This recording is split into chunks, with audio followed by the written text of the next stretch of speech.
Hello everyone, welcome back to my channel. Today in this video I'm gonna show you how to convert PNG to vector in your PC. So let's begin our video.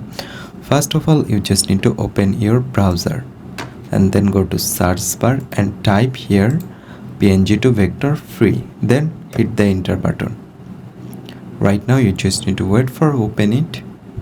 So after open it, select this option PNG to SVG.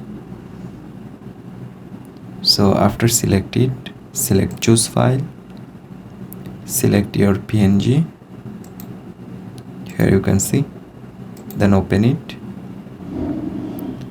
Right now here you can see, select convert.